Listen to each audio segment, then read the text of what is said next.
ধর্ষকের মৃত্যুর আগে ধর্ষী তাকে মৃত্যুবরণ করতে হয়। এটা হচ্ছে আমাদের সোনার বাংলাদেশ। একজন ধর্ষকের জীবনের মূল্যটা এত বেশি যে তাকে ফাঁসির মঞ্চে দাঁড় করা যাবে না।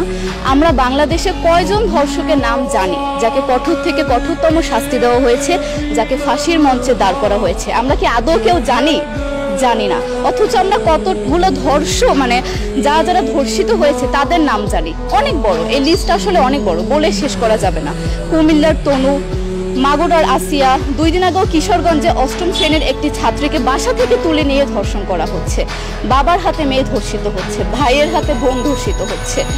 আমরা আসলে নিরাপদটা কোথায়? আমার মনে হচ্ছে আমরা যেন আইয়ামে জাহেলিয়া যুগে চলে গিয়েছি। মাঝে মধ্যে মনে হয় এর থেকেও খারাপ সময় আছি আমরা, কারণ ওই যুগে মেয়েরা অ্যাটলিস্ট সম্মান নিয়ে মৃত্যুবরণ করতে পারতো। জন্মের পরপর জ্যান্ত মাটিতে পুঁতে দেওয়া হতো, আর আমাদের ধর্ষণ করে নির্মমভাবে তারপর মৃত্যুবরণ করতে হচ্ছে। যদি সরকার আমাদের ওই নিরাপত্তা নাই দিতে পারে, তাহলে সরকারের কাছে আমাদের অনুরোধ, আমাদের জ্যান্ত মাটিতে পুঁতে দেখ। আমরা বেঁচে থাকতে চাই না, আমরা সম্মান নিয়ে মৃত্যুবরণ করতে চাই। আমরা এই দেশে থাকতে চাই না যে এই দেশে আমাদের কোনো নিরাপত্তা নেই, যে এই দেশে রাস্তা দিয়ে হাঁটলে আমাদের মধ্যে একটা আতঙ্ক কাজ করে, কখন কি না কি হয়ে যায়।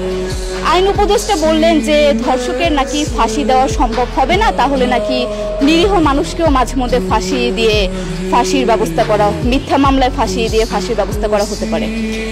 আইন উপদেষ্টার কাছে আমার প্রশ্ন, আল্লাহ না করুক আজকে যদি আপনার কাছের কেউ, আপনার বোন অথবা আপনার স্ত্রী অথবা আপনার মেয়ের সাথে যদি এরকম কোনো কিছু হতো, আপনি কি আসলে এটা বলতে পারতেন যে না, ধর্ষককে ফাঁসি দেওয়া যাবে না?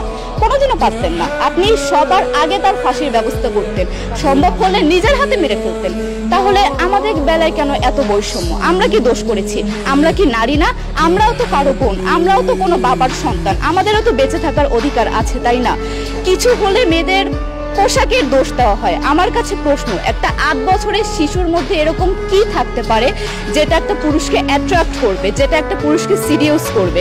সেরকম হলে আসলে ধর্ষণ করা হতো সবসময় প্রাপ্তবয়স্ক মহিলাকে। কিন্তু আমরা আসলে পরিসংখ্যান গবেষণা করলে দেখতে পারি যে ধর্ষক সবচেয়ে বেশি করা হচ্ছে শিশুদেরকে, কিশোরীদের সবচেয়ে বেশি ধর্ষণ করা হচ্ছে।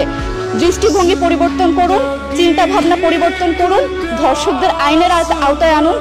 যদি আইন উপদেষ্টা অথবা প্রশাসন যদি ধর্ষকদের শাস্তির ব্যবস্থা না করতে পারে, আমাদের হাতে তুলে দেন, আমরা নিজেদের হাতে শাস্তি দিয়ে দিতে পারবো। এই সাহস আমাদের মধ্যে আছে।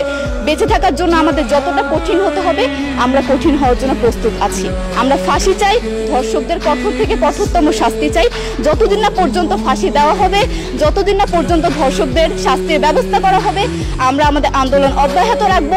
দরকার হলে আমরা শিক্ষা প্রতিষ্ঠান বন্ধ করে দিব, তবুও আমরা থামবো না। এটাই আমাদের দাবি।